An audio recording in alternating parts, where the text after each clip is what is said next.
You've heard me state it already over and over, so I won't spend a lot of time rehashing it. I've given you warnings over a year ago. I said to you that the time is coming when the only chance for privacy is if you move over to Linux. Well, that time is here now. Just recently, Windows got updated, and finally, the full effect of Windows Copilot is here. From now on, your AI companion is always watching your device. It's Microsoft's touted see what you see and hear what you hear technology. Screenshots every few seconds and AI interpreting what you do on screen and storing all this historically. If you think you're safe because you're on macOS, think again. Apple has been doing client-side scanning for many years now, and very soon Apple Intelligence will have the same features as Windows Copilot. Google introduced the Google System Safety Core early this year, so that is also the basis of See What You See technology. So now it is built into all operating systems with the exception of Linux. So Linux is the only choice where we don't participate in this AI companion experiment. In this video, I will start the series which will guide you to moving to the Linux environment. What I will introduce to you here is how you can get started on Linux starting from a low budget, and it isn't as daunting as you think. First of all, we will focus on which devices can run Linux and run with the least amount of complications. And I will introduce you to computers from a cost of $200 to $2,000. These will be modern devices that will give you a modern experience. Next, these devices I would recommend will all support Linux with no complications out of the box, or the acronym I will use is OOB, out of the box. So you install it and it should run without any complex driver installations. In upcoming videos, I will then discuss some of the common fears and pitfalls people think they will encounter when using Linux. Then I will also get into how to properly set up a Linux computer for easiest daily use. Believe it or not, it is no more difficult than using Windows. It's just a little different, but not that different. So let's start learning the pieces to this. First, let's choose the device. Stay right there.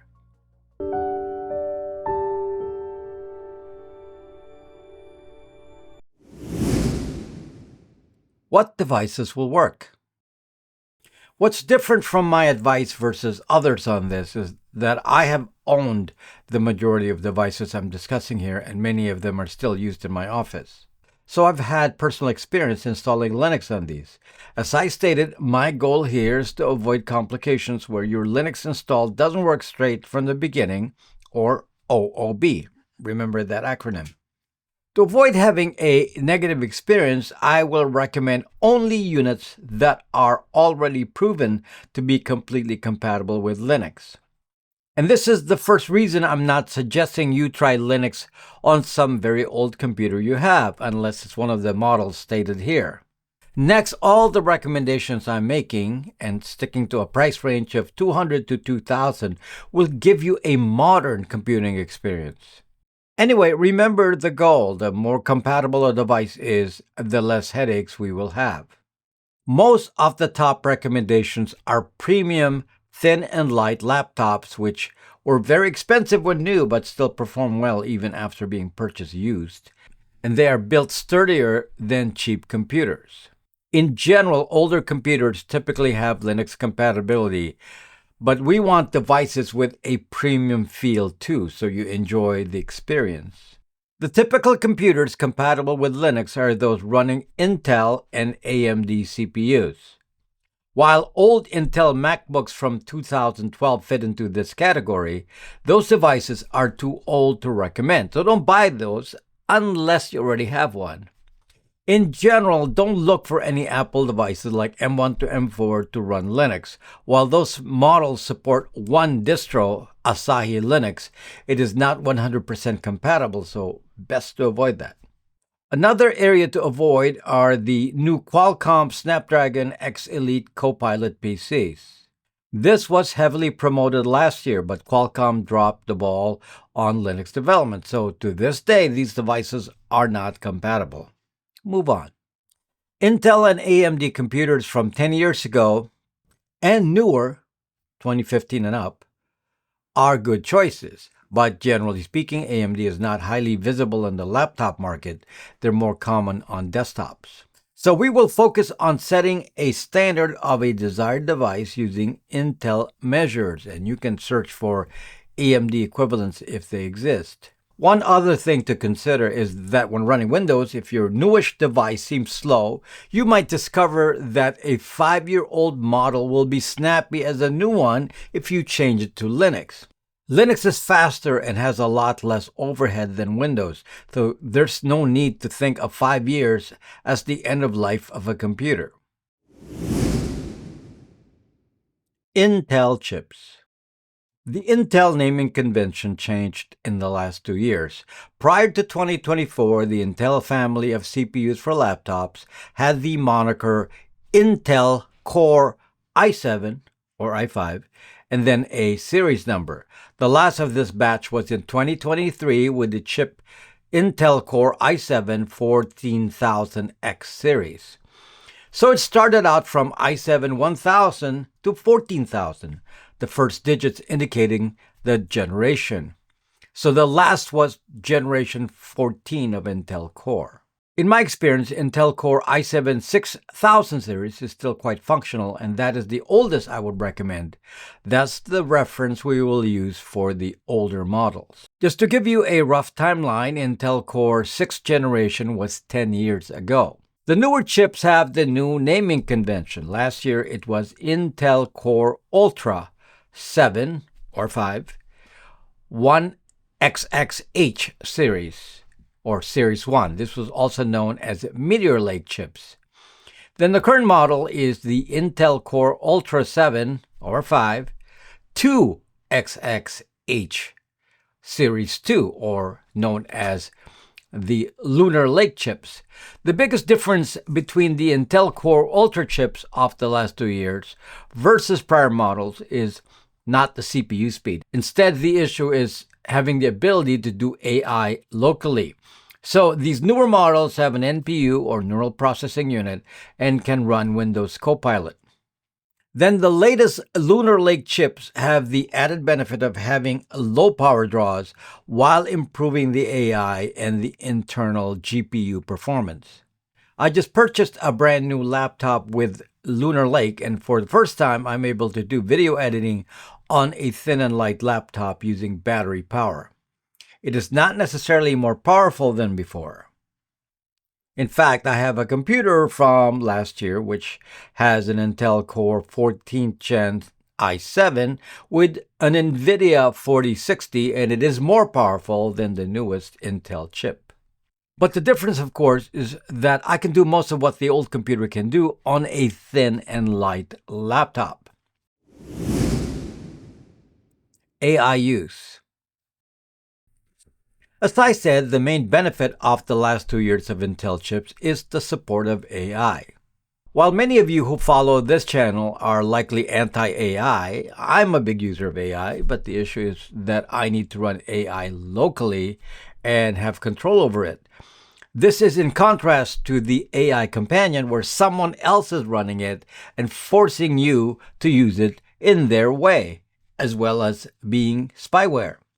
So what I teach you is that you should use AI locally, and I encourage you to use it as long as it is under your control, like using Olama to run some local LLM.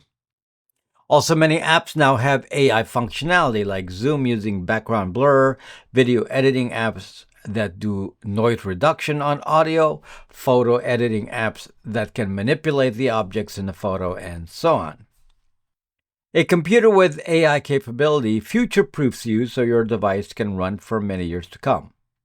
On the other hand, if you're just starting on Linux and don't want to invest the money yet, then the AI capability will not exist on prior Intel chip models, or they will not perform well with AI. But then again, the price will be good. Remember, our starting price point is $200, which, after accounting for the cost of a new SSD drive, is like saying the computer is practically free. And you will be able to do what you normally do on the computer that doesn't require intensive CPU, GPU power like video editing, gaming, or AI. Recommended computers. I will focus my recommendations on just 3 specific models of computers. These particular models have proven Linux compatibility, and part of the reason for this is that the companies that made them made a choice to support Linux, so they're trouble-free because of it. Number 1, Lenovo ThinkPad X1 Carbon. The first recommendation, and this is in order of preference for me, is the Lenovo ThinkPad X1 Carbon. In case you didn't know, the X1 Carbon is the most expensive business-focused laptop, and big corporations buy this in volume.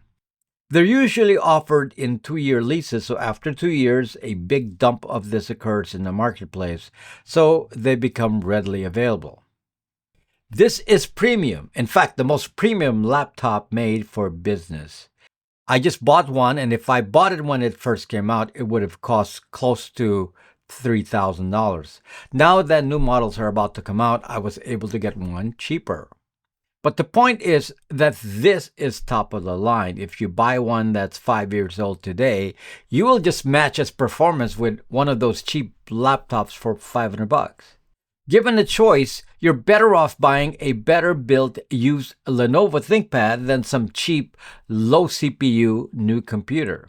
Consider a model from the Lenovo ThinkPad X1 Carbon Gen 5, which uses an Intel i7 6th Gen chip. That's a $200 price range, and you can shoot for a better unit based on your budget. It stops being a bargain under 2 years old. At that point, might as well buy the best new and then on sale. This computer is thin and light. These are typically around 2 pounds in weight and made of carbon fiber and magnesium, so it's super lightweight and very well made. Very easy to upgrade too. By the way, I own a 5th Gen X1 Carbon and a brand new 13th Gen, so I can assure you that the old one is still quite useful. I'll give performance comparisons later. Number 2, Dell XPS 13. The Dell XPS 13 is one of the standard bearers of the thin and light category. This type of laptop is typically high-end when new, and the XPS 13 is very well made.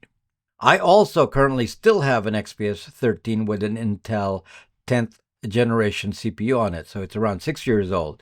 It still runs fine, and regular computing tasks will still run well on it. Although it is highly rated, it is still not as good as the Lenovo, but if you like the styling, this is a good choice. The only problem with the XPS 13 is that the newer models deviated, and for this reason, I would not recommend this new. For one, the newest models are not 100% Linux compatible anymore, so Dell loosened up on that.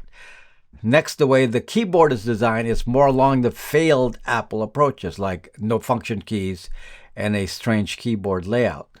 And again, a reminder not to buy the Snapdragon X Elite models of this from last year and this year. So highly recommended for use, especially 3 years old or older, and the prices of these are good in this age. Number 3, Asus ZenBook 14. Asus is another maker of premium thin and light laptops, and this is the last recommended brand. One of the standout features of Asus is that they even have a dedicated place for Linux support issues, so they take Linux support seriously. The Asus ZenBook 14 was highly promoted this past year because it was the first to support the Snapdragon X Elite chip, but that design of the unit was very high-end. CNC aluminum, stiff, nice design, and high performance, but at a more reasonable price than Lenovo. While Lenovo X1 Carbon hovers near $3,000 new, the Asus ZenBook 14 can be found new near $1,200, and used, of course, they would be much cheaper. However, the ZenBook model was only a premium model in recent years, so I don't know if 5-year-old models would be good. This is a model that's best as a target for a new computer, or if you find it used from a year ago, but unlikely. So this is the better bang for the buck than Lenovo, and it is only slightly less premium in quality than Lenovo. But I was actively looking at this. I could have purchased one. Linux-only models. There are manufacturers of computers that sell only Linux computers. While these are mostly the same as a production Intel or AMD, these are usually using older chips, maybe a generation or two older, and are typically more expensive due to their low volume.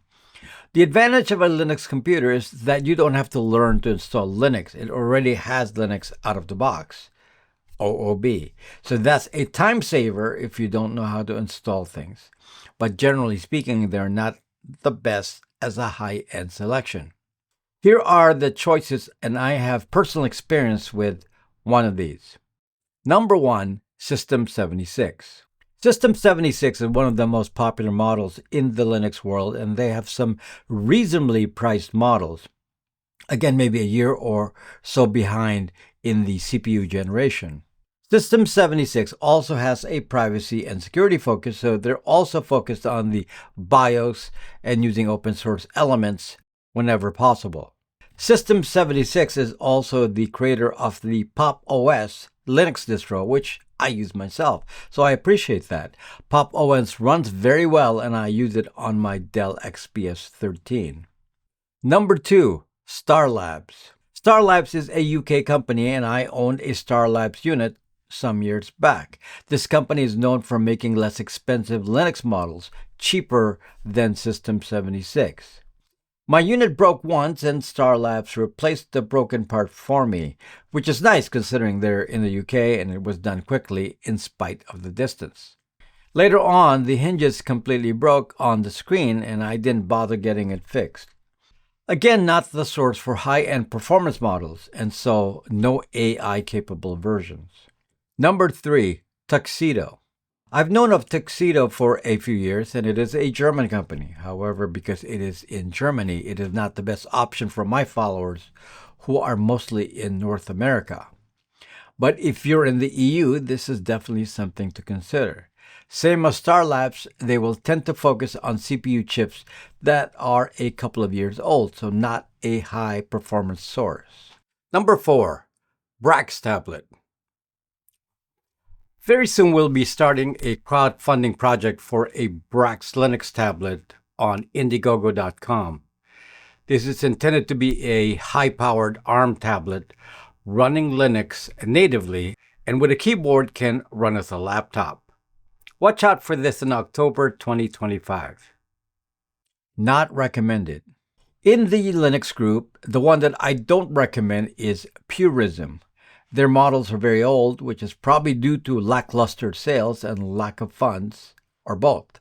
I still have a Librem 5 phone here from them, gathering dust and unusable even after its high price. The company has a bit of a sketchy reputation over the years, so we'll leave it at that.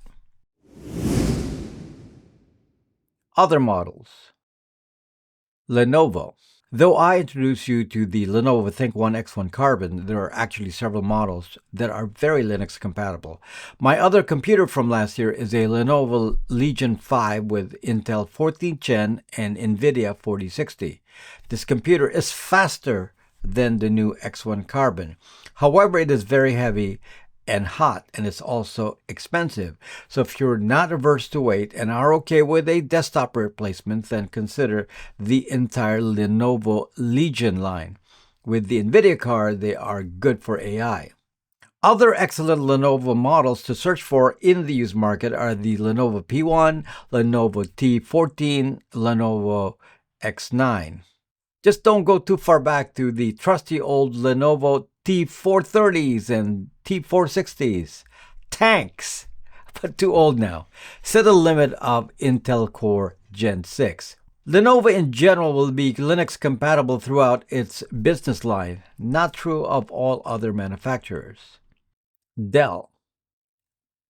In the Dell line, the other models to consider are the entire XPS series, including the XPS 15. But again, avoid the very new ones as their design is not good. And I have an XPS 15.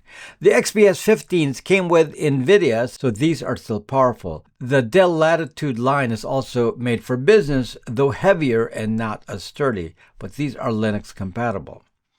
The consumer Dell models, which is everything else, is not recommended. These tend to be in plasticky cases that will tend to break and will have lower CPU performance. These would typically be sold cheap to begin with. Don't go for this. Buy a high-end used unit instead. Framework. Framework is made popular by YouTuber Linus Tech Tips.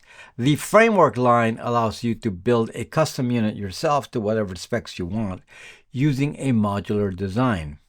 It is not cheap, but in theory you don't have to upgrade the unit and are future-proofing yourself, since next time you just buy the component and you reassemble it yourself.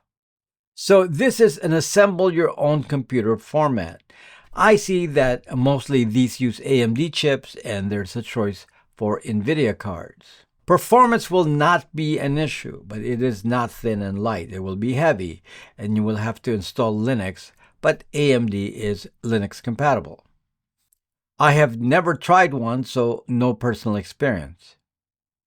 Unless Framework wants to send me one. MSI. MSI makes high-powered gaming computers, and typically they are big and heavy.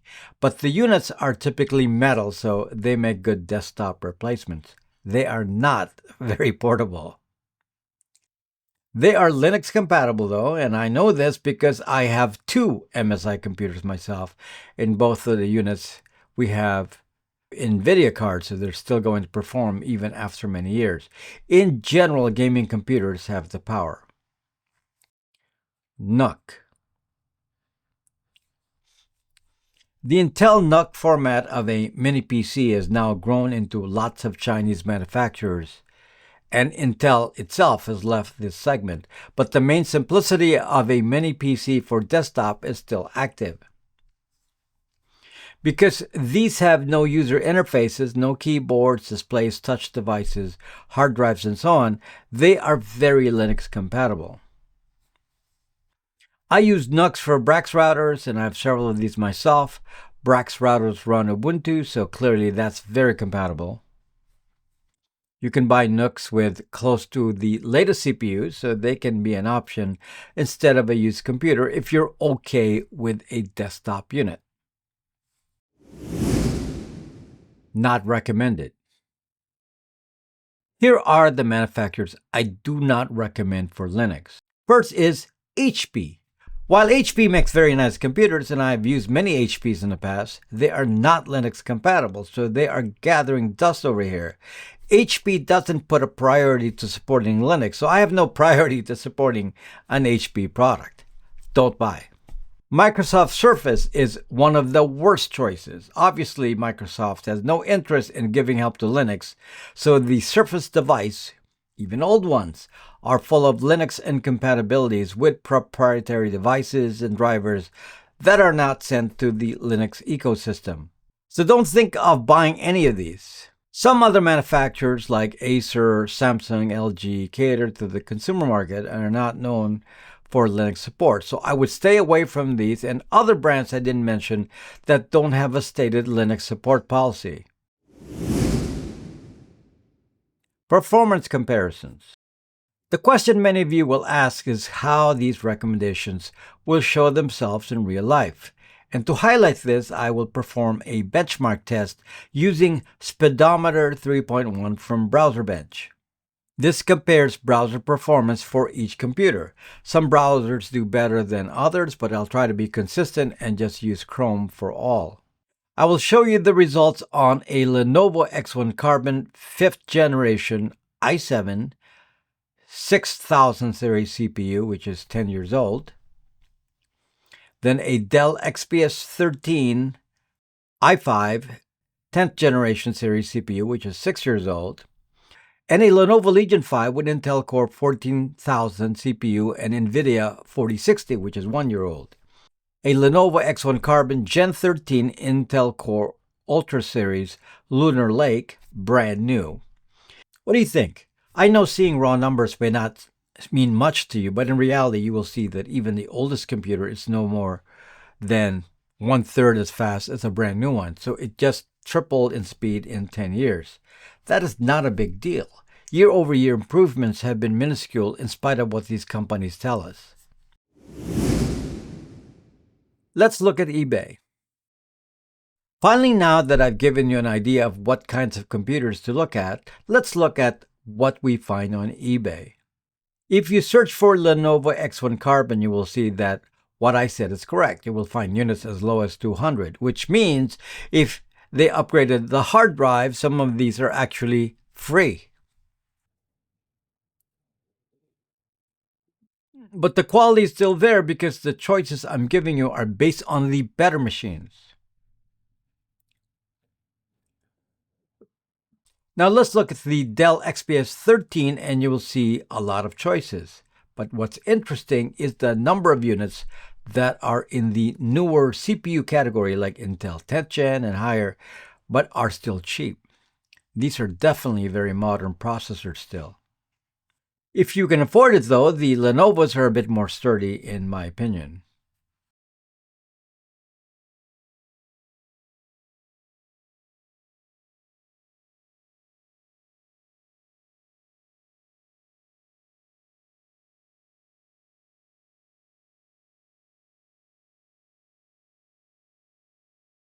The next one I want to show you are the Asus ZenBook 14s.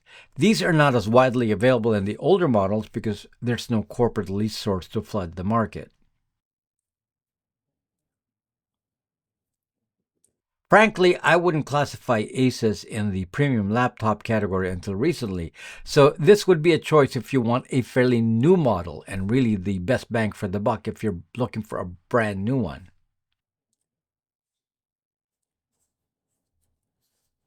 So there, figure out how much you want to spend, and even $200 can still give you a nice unit. You can even splurge to the $350 level and get an amazing number of choices. Unless you're buying new with AI capabilities, you don't want to spend more than that. Summary. In summary, if you're not interested in AI or apps needing AI for standard computer activity like watching movies, videos, word processing, web browsing, and so on, you can have a nicely functioning machine for $200 to $300, and you can probably even upgrade the SSD very easily. If you're interested in fancier features like AI or video editing or gaming, then obviously you need one of the newest machines like the ones using Intel Lunar Lake. Either that or you find some slightly older gaming machines that are still going to be very powerful, though very heavy. In the next videos, we'll delve into installing Linux itself and showing you the common pitfalls so you don't have any fear of Linux. Linux isn't any more difficult than Windows. It is just slightly different. It's not that much different. But it is private, and that's a very important requirement. Folks, thank you for watching my videos. As many of you know, this channel does not have sponsors, and we primarily sustain ourselves by just creating products and services that we use to defend our privacy posture. I'd like to invite you to visit our community site, BraxMe, which has a growing community of privacy enthusiasts. There are people from various walks of life and beliefs, and they converge together in the mutual support of privacy issues. We have a store there with products ranging from the Brax virtual phone service, Braxmail, Bytes VPN, and other services like flashing an OS.